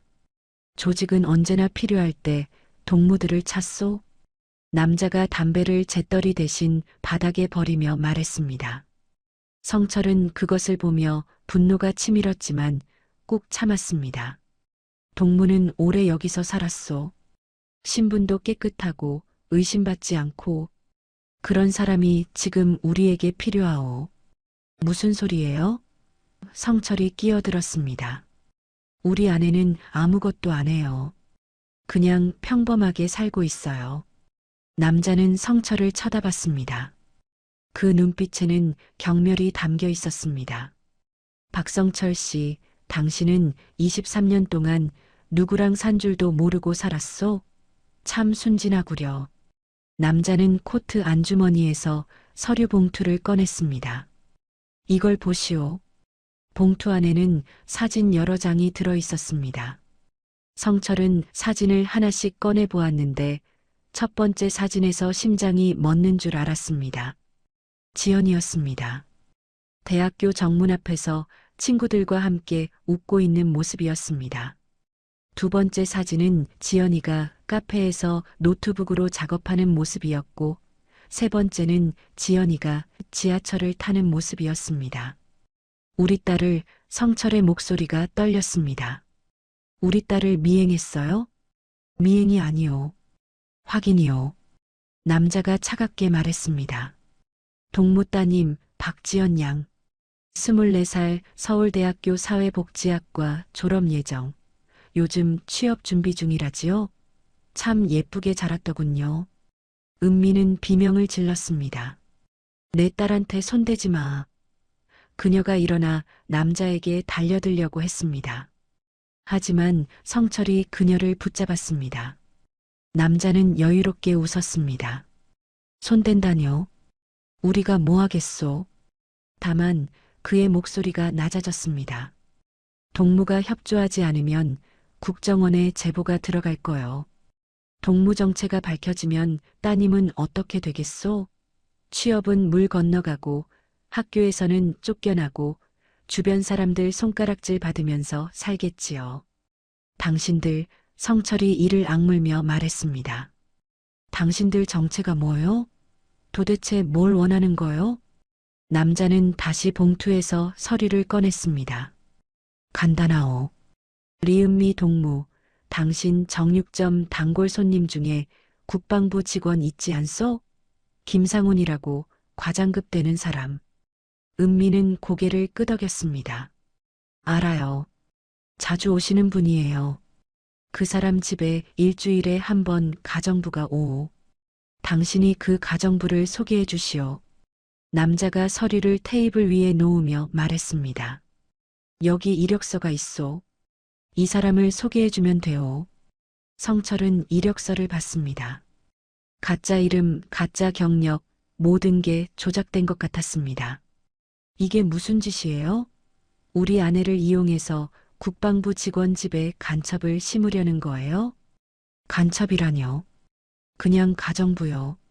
남자가 비웃었습니다. 청소하고 빨래하고 밥 해주는 사람. 그게 무슨 문제요? 우리 아내요. 은미가 단호하게 말했습니다. 나는 이제 그런 일 안 해요. 절대로. 남자의 표정이 차갑게 굳었습니다. 동무 선택권이 있다고 생각하시오? 그는 다시 사진을 꺼냈습니다. 이번에는 준호의 사진이었습니다. 학교 교문을 나오는 모습, 학원 가는 모습, 편의점에서 과자를 사는 모습. 아드님도 참 씩씩하게 자랐더군요. 17살 내년이면 수능이지요? 근데 만약 엄마가 간첩이라는 게 밝혀지면 수능도 못 보겠군요. 아니, 학교에도 못 다니겠지. 은미는 무릎을 꿇었습니다. 남자 앞에 무릎을 꿇고 손을 모았습니다. 제발, 제발 부탁이에요. 우리 아이들은 아무것도 몰라요. 그냥 평범한 학생들이에요. 제발 아이들만은 건드리지 말아요. 그럼 협조하시오. 남자가 냉정하게 말했습니다. 간단하오. 그냥 김상훈 과장한테 가정부 한 명 소개해주면 돼요. 그게 끝이요. 그게 끝이 아니잖아요. 성철이 소리쳤습니다. 한번 시작하면 계속 요구하고 계속 협박하고 끝이 없잖아요. 남자는 일어섰습니다. 그건 동무들이 얼마나 잘 협조하느냐에 달렸소. 그는 시계를 보았습니다. 3일 드리겠소. 3일 안에 답을 주시오. 이 전화번호로 연락하시오. 그가 명함을 테이블 위에 던졌습니다. 안 그러면 그는 지연이 사진을 집어 흔들었습니다. 따님이 어떻게 될지 모르오. 국정원 조사실은 무섭다던데.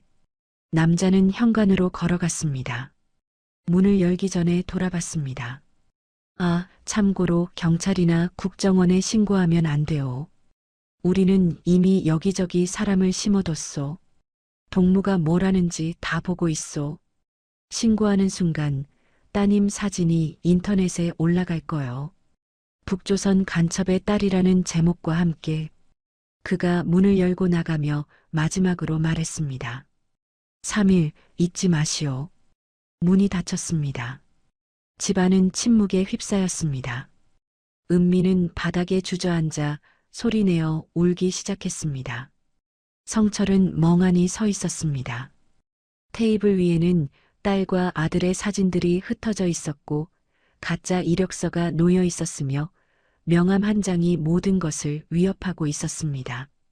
성철은 천천히 은미 옆에 앉았습니다. 그녀의 어깨가 격렬하게 떨렸고 미안해요, 미안해요 하고 계속 중얼거렸습니다. 성철은 그녀를 끌어안았습니다.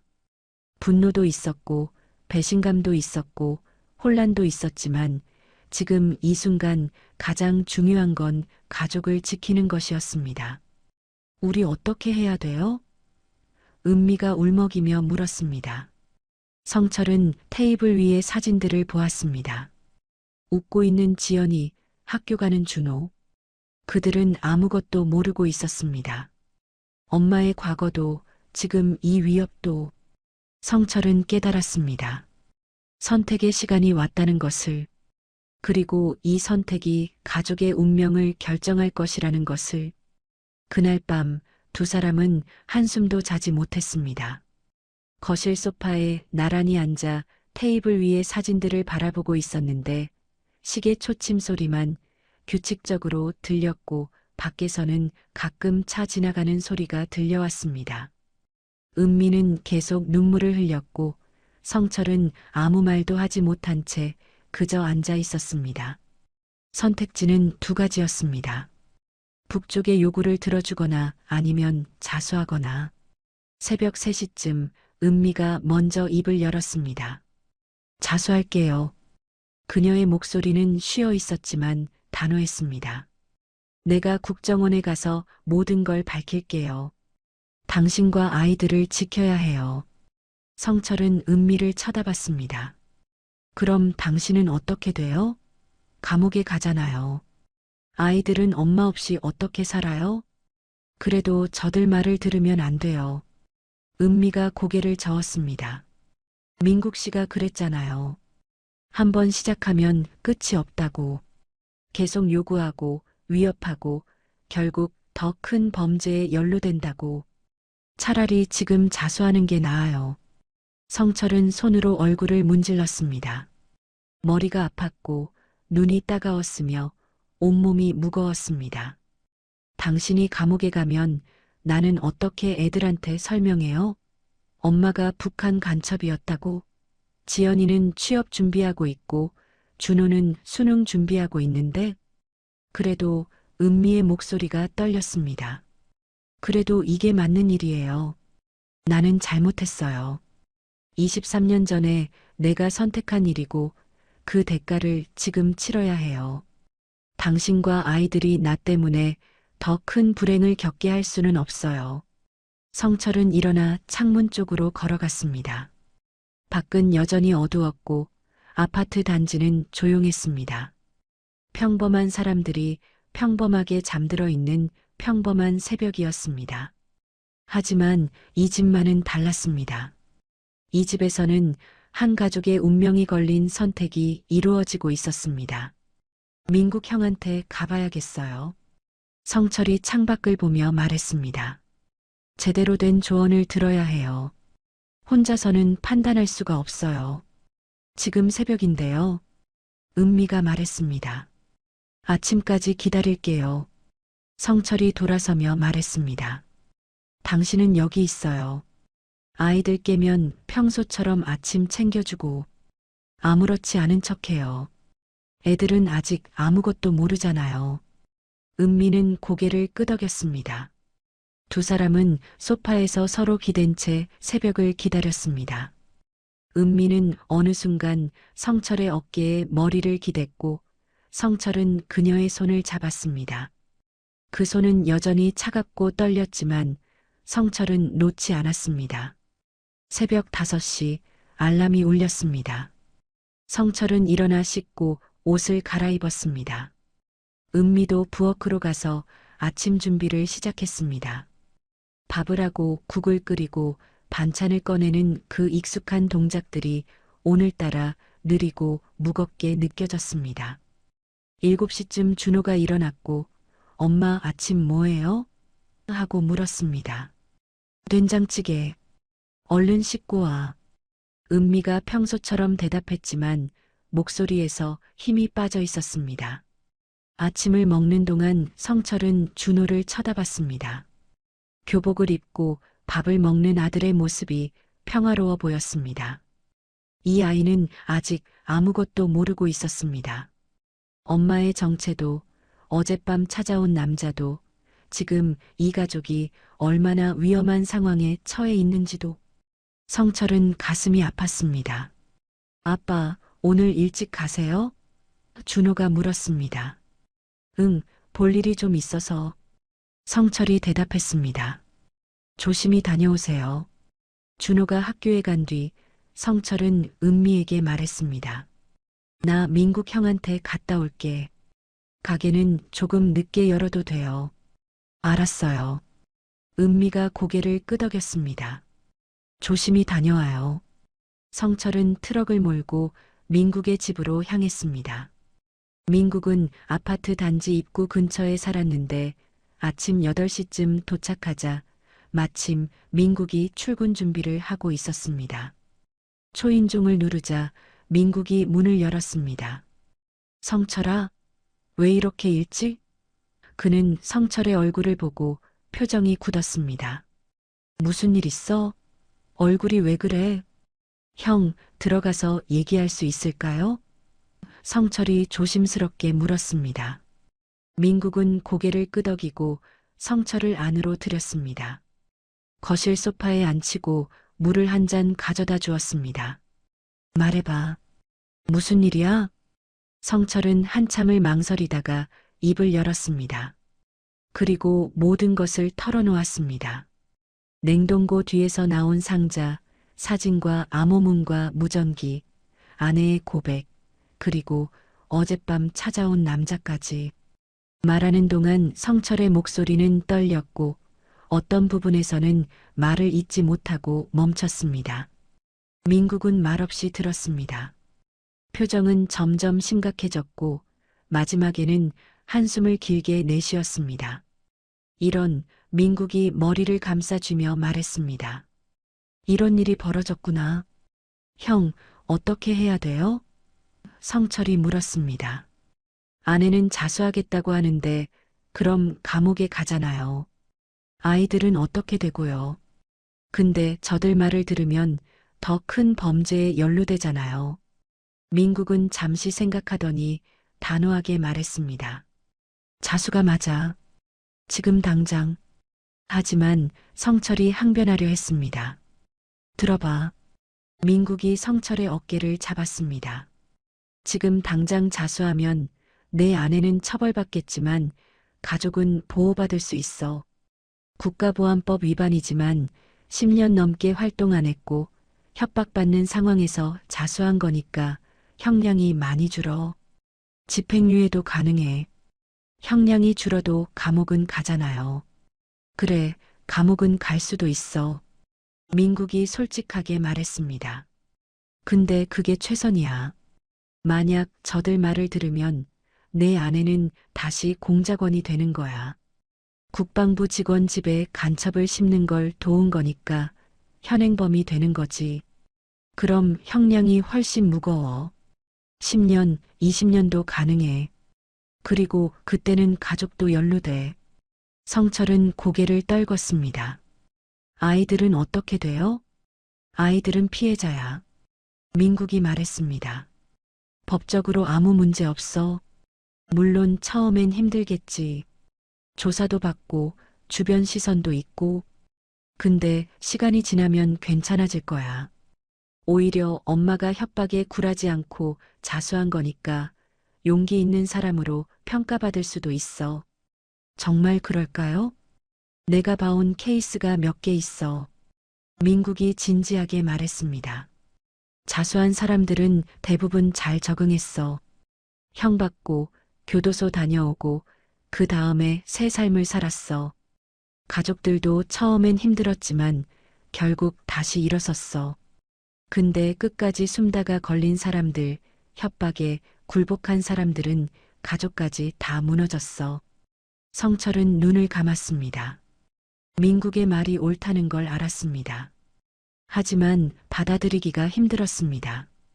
23년을 함께 산 아내를 국정원에 넘긴다는 게, 그녀가 감옥에 간다는 게 상상하고 싶지 않았습니다. 성철아. 민국이 성철의 어깨를 두드렸습니다.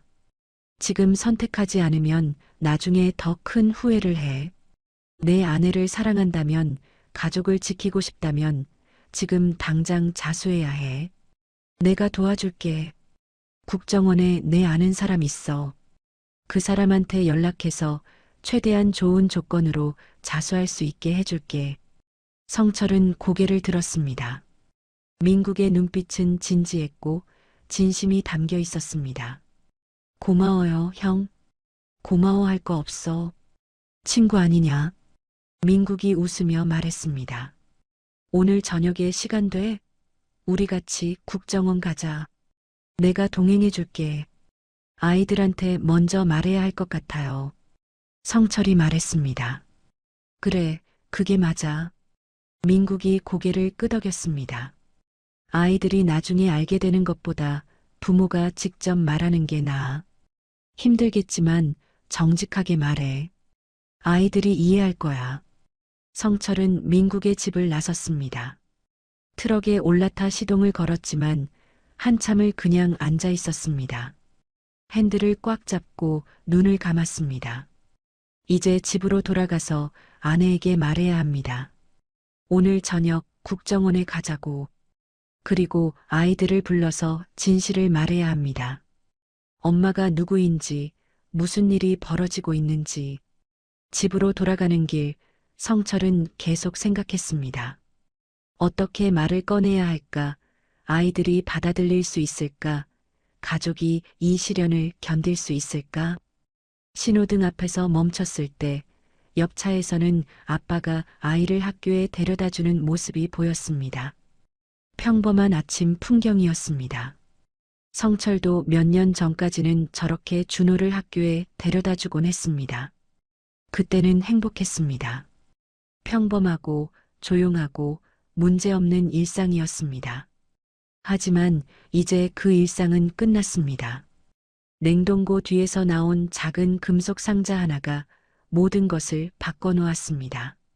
성철은 한숨을 쉬고 다시 엑셀을 밟았습니다. 집에 도착하자 은미가 현관에서 기다리고 있었습니다. 어떻게 됐어요? 그녀가 불안한 표정으로 물었습니다. 성철은 신발을 벗고 안으로 들어가 소파에 앉았습니다.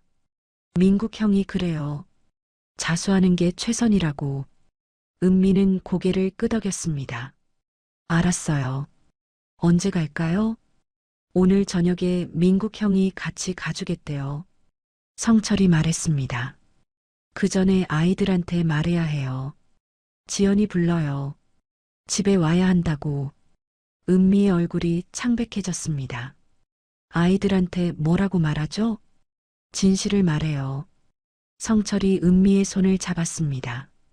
엄마가 누구인지, 무슨 일이 있었는지 아이들이 알아야 해요. 그날 오후 지연이 집에 왔습니다.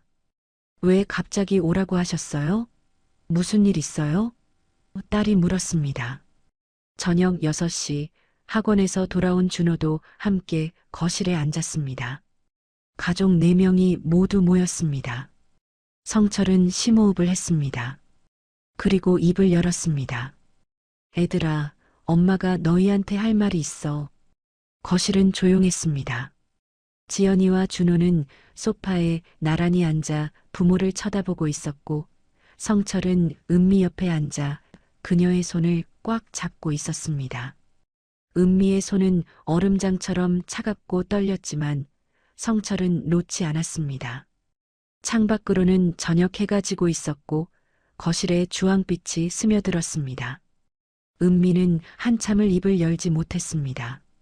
그녀는 딸과 아들의 얼굴을 번갈아 보았는데 지연이는 24살 어른이 되어 있었고 준호는 아직 앳된 얼굴의 고등학생이었지만 두 아이 모두 엄마를 닮아 눈매가 예뻤습니다. 은미는 이 아이들을 낳고 키우면서 행복했습니다. 밤새 기저귀를 갈아주고 아플 때 병원에 데려가고 학교 운동회에 가서 도시락을 싸주고 그 모든 순간이 진짜였습니다. 하지만 이제 그 아이들에게 진실을 말해야 했습니다. 엄마가 은미가 떨리는 목소리로 시작했습니다. 엄마가 너희한테 숨긴 게 있어. 무슨 말씀이세요? 지연이가 불안한 표정으로 물었습니다. 혹시 아프세요? 병원 검사 받으셨어요? 은미는 고개를 저었습니다. 아니야. 아픈 건 아니고 그녀는 깊게 숨을 들이마셨습니다. 엄마는 원래 북한에서 태어났어. 순간 시간이 멈춘 것 같았습니다. 지연이와 준호는 눈을 크게 뜨고 엄마를 쳐다봤습니다. 준호가 먼저 입을 열었습니다. 북한이요? 그러면 엄마는 탈북자세요? 그렇게 말할 수도 있고 은미가 눈물을 참으며 말했습니다. 아니라고 할 수도 있어. 엄마는 1994년에 남쪽으로 내려왔어. 24살 때. 근데 그게 그녀의 목소리가 더욱 작아졌습니다. 자유를 찾아서 온 게 아니라 임무를 받고 온 거였어. 임무요? 지연이가 물었습니다. 무슨 임무요? 성철이 대신 대답했습니다. 너희 엄마는 북한에서 파견된 공작원이었어. 남쪽에 정착해서 정보를 수집하는 임무를 받고 내려왔어. 지연이의 얼굴이 하얗게 변했습니다. 준호는 뒤로 물러났습니다. 그럼 엄마는 준호의 목소리가 떨렸습니다. 간첩이었다는 말이에요? 은미는 고개를 끄덕였습니다. 눈물이 볼을 타고 흘렀습니다. 처음에는 그랬어. 하지만 너희 아빠를 만나고 지연이를 낳고 모든 게 바뀌었어. 나는 더 이상 공작원이 되고 싶지 않았어. 그냥 엄마가 되고 싶었어. 그래서 10년도 더 전에 모든 연락을 끊었어. 10년 전이면 지연이가 계산했습니다. 제가 6살 때쯤이네요. 그래. 내가 초등학교 들어갈 때쯤이었어. 은미가 딸을 보며 말했습니다. 그때 엄마는 결심했어. 이 삶이 진짜라고. 너희들이 진짜 내 가족이라고. 북쪽은 이미 끝났다고. 준호가 일어났습니다. 창문 쪽으로 걸어가 밖을 내다봤습니다. 그의 어깨가 떨렸습니다. 그럼 우리는 뭐예요? 엄마가 임무 수행하려고 만든 가족이에요? 아니야. 은미가 벌떡 일어나 아들에게 다가갔습니다. 너희는 내 인생에서 가장 소중한 존재야. 처음엔 위장이었을지 몰라도 지연이를 낳는 순간부터 모든 게 진짜가 됐어. 너희를 사랑하는 건 연기가 아니었어. 한 번도. 지연이가 울기 시작했습니다. 그럼 왜 지금 말씀하세요? 계속 숨기고 살 수도 있었잖아요. 성철이 설명했습니다. 어젯밤에 북쪽에서 사람이 왔어. 너희 엄마한테 다시 일하라고 협박했어. 너희들 사진을 보여주면서 말이야. 지연이는 손으로 입을 막았습니다. 준호는 창문에 이마를 대고 눈을 감았습니다. 성철은 계속 말했습니다. 우리한테는 선택권이 있어. 저들 말을 듣고 범죄에 가담하거나 아니면 국정원에 자수하거나. 너희 엄마는 자수하기로 했어. 너희를 지키기 위해서. 자수하면 어떻게 돼요?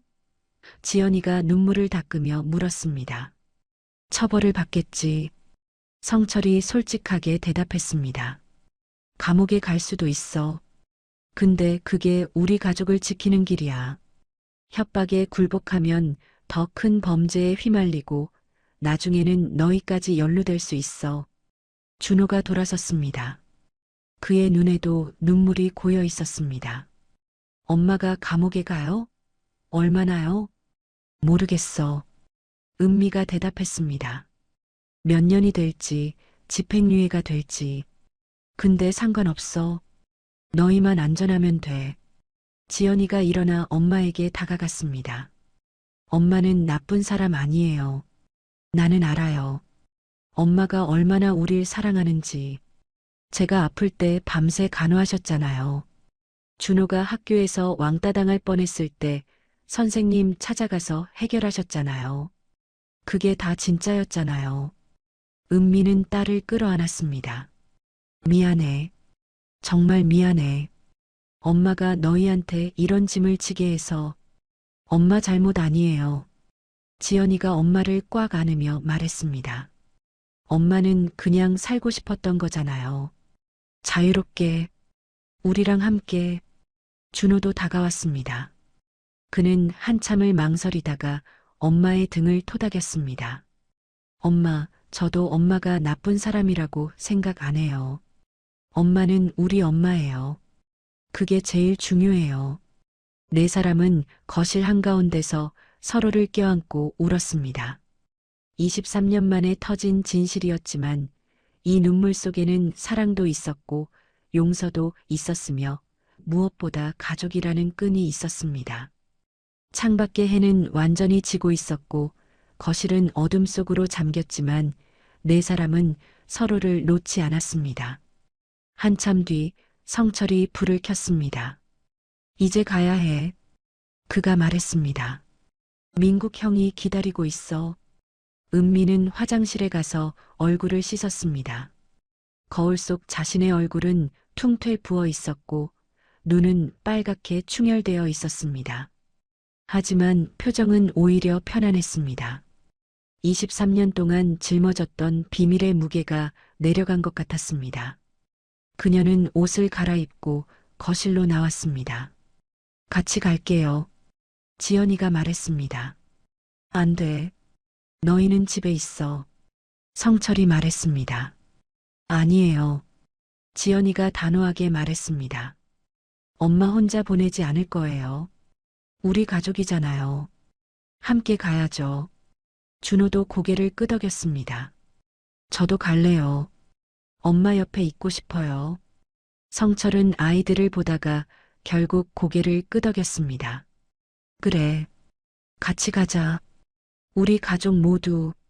8시, 네 사람은 현관문을 나섰습니다. 엘리베이터를 타고 지하 주차장으로 내려가는 동안 아무도 말이 없었습니다. 차에 올라타자 성철이 시동을 걸었습니다. 민국이 보낸 주소를 내비게이션에 입력했습니다. 국정원 서울 지부였습니다. 차가 출발했습니다.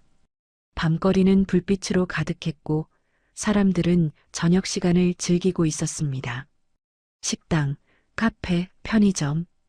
평범한 일상이 거리를 채우고 있었습니다. 은미는 창밖을 보며 생각했습니다. 나도 저렇게 평범하게 살고 싶었다고. 그리고 23년 동안은 그렇게 살았다고. 뒷자리에서 지연이가 엄마의 어깨에 손을 올렸습니다. 엄마, 우리 기다릴게요. 언제든지. 고마워. 은미가 뒤돌아보며 말했습니다. 엄마가 너희를 키운 게 아니라 너희가 엄마를 사람으로 만들어준 것 같아. 30분쯤 달려서 국정원 건물 앞에 도착했습니다. 높은 담장과 철문이 있었고 경비가 서 있었습니다. 민국이 입구에서 기다리고 있었습니다. 차에서 내리자 민국이 다가왔습니다. 왔구나. 준비됐어? 은미는 고개를 끄덕였습니다. 네, 준비됐어요. 아이들도 데려왔네. 민국이 지연이와 준호를 보며 말했습니다. 가족이니까요. 지연이가 대답했습니다. 엄마 혼자 보낼 수 없어요. 민국은 미소를 지었습니다. 좋은 가족이구나. 그는 성철을 보며 말했습니다. 들어가자. 내 동료가 안에서 기다리고 있어. 최대한 좋은 조건으로 진행될 수 있도록 했어. 5사람은 철문을 지나 건물 안으로 들어갔습니다. 복도는 하얗고 깨끗했으며 형광등 불빛이 밝았습니다. 은미의 발걸음은 느렸지만 흔들리지 않았습니다. 성철은 그녀의 손을 잡고 걸었고 뒤에서는 지연이와 준호가 따라왔습니다. 조사실 앞에 도착했습니다. 민국이 문을 두드렸고 안에서 들어오세요 하는 소리가 들렸습니다. 문이 열렸고 정장을 입은 2명의 조사관이 앉아 있었습니다. 책상 위에는 서류들이 놓여 있었고 녹음기가 준비되어 있었습니다. 앉으세요. 조사관 중 한 명이 말했습니다. 은미가 의자에 앉았고 성철은 그 옆에 섰습니다. 지연이와 준호는 뒤편 의자에 앉았습니다. 조사관이 은미를 보며 물었습니다. 본명이 리은미 맞습니까? 네. 은미가 대답했습니다. 목소리는 떨렸지만 분명했습니다. 1994년 7월 15일 서해를 통해 대한민국에 불법 입국했습니까? 네, 맞습니다. 북한 정찰총국 소속 공작원으로 파견되었습니까? 네. 질문이 이어졌고 은미는 하나하나 대답했습니다. 어떻게 훈련받았는지, 어떻게 입국했는지, 어떤 임무를 받았는지, 누구와 접선했는지 모든 것을 솔직하게 말했습니다. 그리고 마지막으로 말했습니다. 2004년 이후로는 아무 활동도 하지 않았습니다.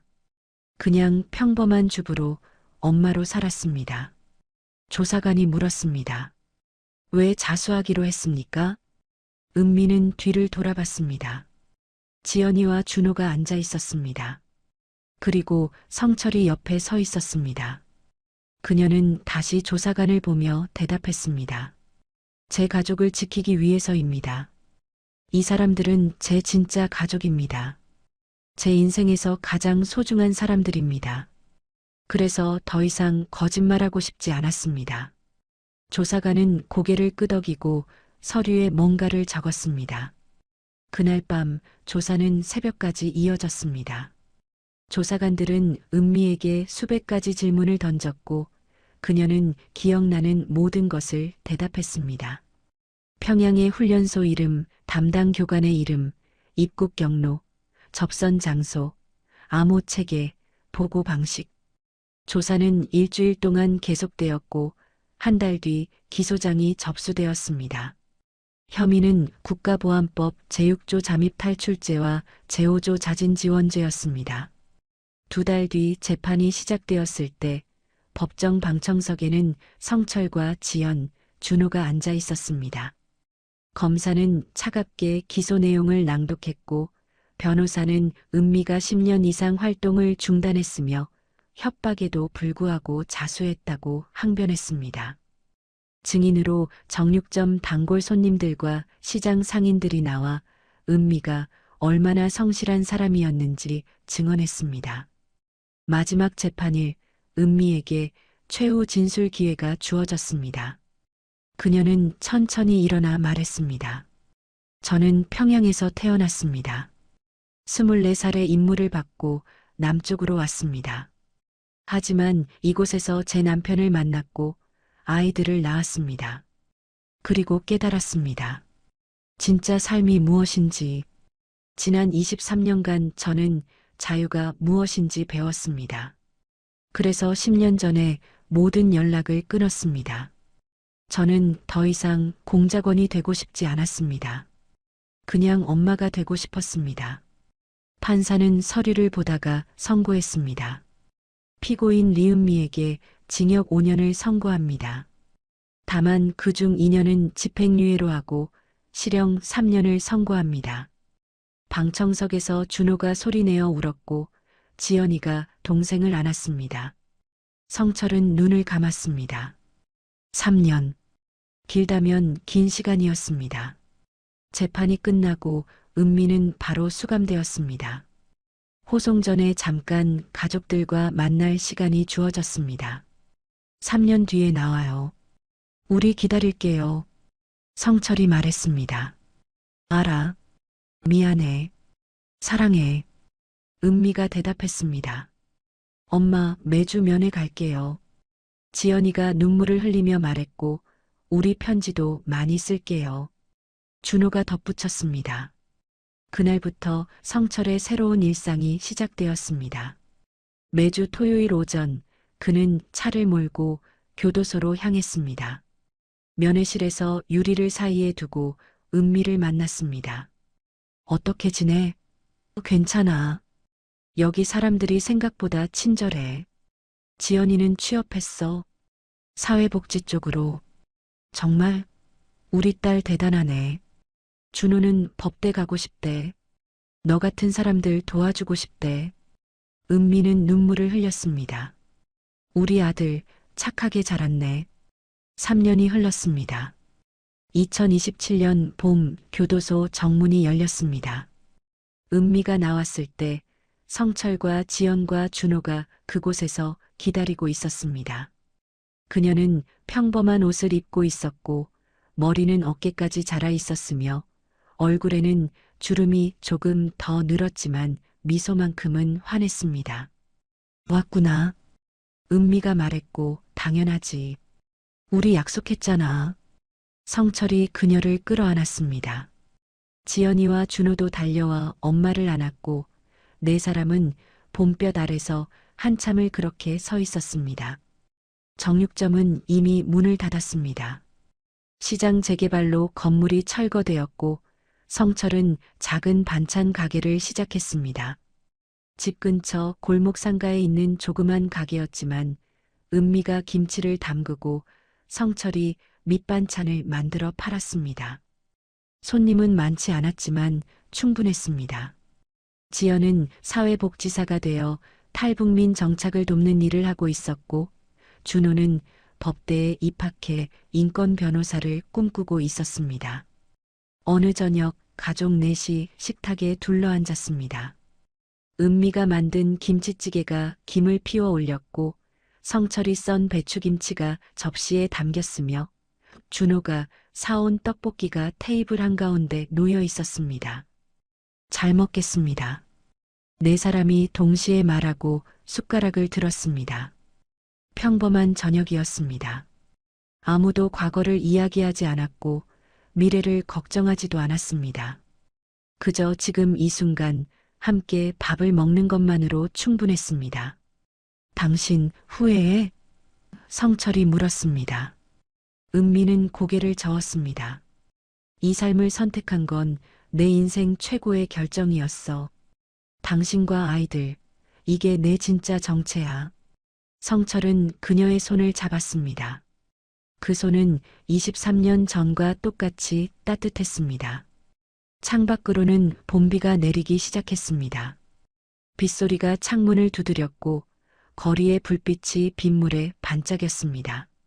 작은 반찬 가게, 좁은 아파트, 평범한 저녁 식탁. 하지만 이것이 은미가 23년 전 꿈꿨던 삶이었습니다. 자유롭게 사랑하고 함께 밥 먹고 서로의 손을 잡을 수 있는 삶. 사람의 정체는 과거가 아니라 현재가 만드는 것입니다.